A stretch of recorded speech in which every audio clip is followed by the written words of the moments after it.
முருங்கைக்கீரை சாதம் பண்ண போகிறோம். நம்ம அரிசி வந்து 1.5 ஆளுக்கு அரிசி எடுத்து வச்சுருக்கேன். இது வந்து கர்நாடகா பொன்னி அரிசி. இல்லை 1க்கு 2 மடங்கு தண்ணி வச்சு வேக வைக்க போகிறோம். அது தனியாக வேக வச்சு எடுத்து வச்சுக்கோங்க குக்கரில். அடுத்தது முருங்கைக்கீரை சாதத்துக்கு வேணுங்கிற பொருள்: முருங்கைக்கீரை 1 கட்டு அதை உருவி வச்சுருக்கேன். அதுக்கப்புறம் 2 வெங்காயம், தேங்காய் 1/2 மூடி, பெரிய தேங்காய் 1/2 மூடி, மிளகா, கடலப்பருப்பு, உளுத்தம்பருப்பு 2 ஸ்பூனு, மிளகு 1 ஸ்பூனு, பூண்டு 12 பல், அதுக்கப்புறம் எலுமிச்சங்காய் அளவுக்கு புளி, மிளகா 8 மிளகா எடுத்து வச்சுருக்கேன், பார்த்துக்கோங்க. இது அப்புறம் கடுகு 1 ஸ்பூனு. இதை போட்டு தாளிப்போம். இப்போ நான் தாளிக்கு 2 மடங்கு தண்ணி வச்சுருக்கோம். 1.5 ஆளுக்கு அரிசி, 3 டம்ளர் தண்ணி, கொஞ்சம் உப்பு போட்டு வேக வைக்கிறேன். நான் 5 விசில். சாமான்லாம் வதக்க போகிறோம். அதுக்கு வந்து எண்ணெய் இங்கே பாருங்கள் எவ்வளோ ஊற்றுறேன்னு. 1 ஸ்பூனு, 2 ஸ்பூன் ஊற்றிருக்கேன்.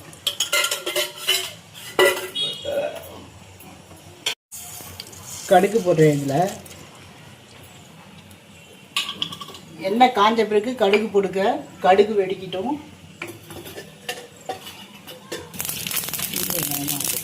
கடுகு வெடிக்கிச்சு. இப்போ மிளகா, மிளகு, கடலப்பருப்பு, உளுத்தம்பருப்பு இதெல்லாம் போடுறோம். நம்ம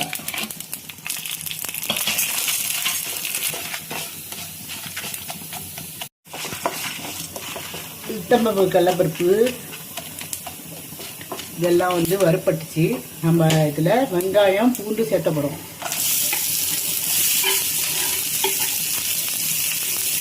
இப்போ இதை நல்லா வணக்கணும்.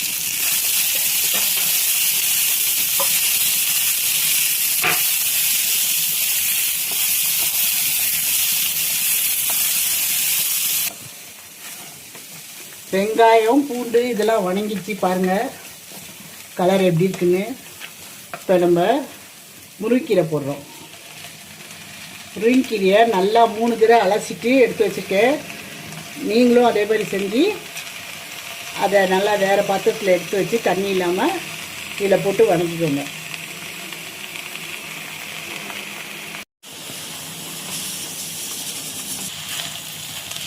கீரையை பச்சை நிறம் போகாமல் வணக்கணும்.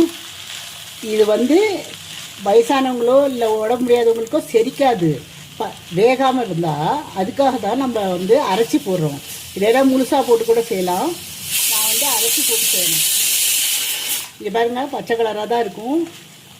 கீரை நல்லா வணங்கிடுச்சு. இன்னும் ஒரு 2 நிமிஷம் தான் வணங்கணும். புளியை நல்லா கழுவி இங்கே பாருங்கள் கொஞ்சம் லேசாக ஊற வச்சு எடுத்துருக்கேன். இதில் போடுறேன் நான். இப்போ அடுத்தது தேங்காய் போட்டு கலக்கணும். நம்ம உப்பு போடுறேன். நான் உப்பு மட்டும் இதுக்கு தேவையான அளவு போட்டுக்கோங்க. சாதத்தில் நம்ம போட்டு வடிச்சிருக்கறனால.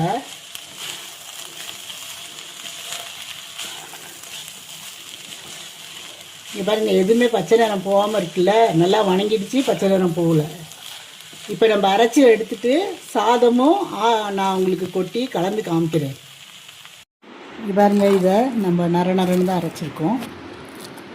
கோஸ் கிரைண்டிங் தான் பண்ணோம்.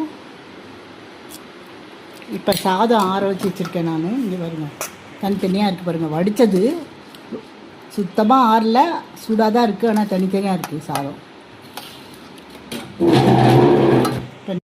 1 ஸ்பூனு, 2 ஸ்பூன் ஃபுல்.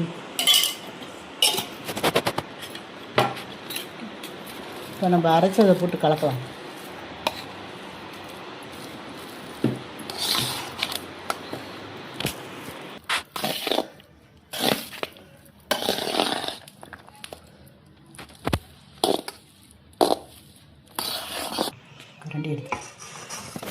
சாப்பாட்டில் ஃபுல் ஹெல்த் பெனிஃபிட் இருக்குது. அயனு, பொட்டாசியம், நார்சத்து, அப்புறம் மற்ற எல்லா வெஜிடபிள்ஸும் எல்லாம் ஒன்றா சேர்ந்து 1 பாட் மீல் மாதிரி நீங்கள் சாப்பிட்லாம். ஃபுல்லாக எல்லாமே இது உடம்புக்கு சத்தானது. வயசானவங்களுக்கு கொடுக்கலாம். அரைச்சி செஞ்சுருக்கனால சாப்பிட்டு நீங்கள் எப்படி இருக்குன்னு கட்டாயமாக எனக்கு ஃபீட்பேக் போடுங்க கமெண்டில்.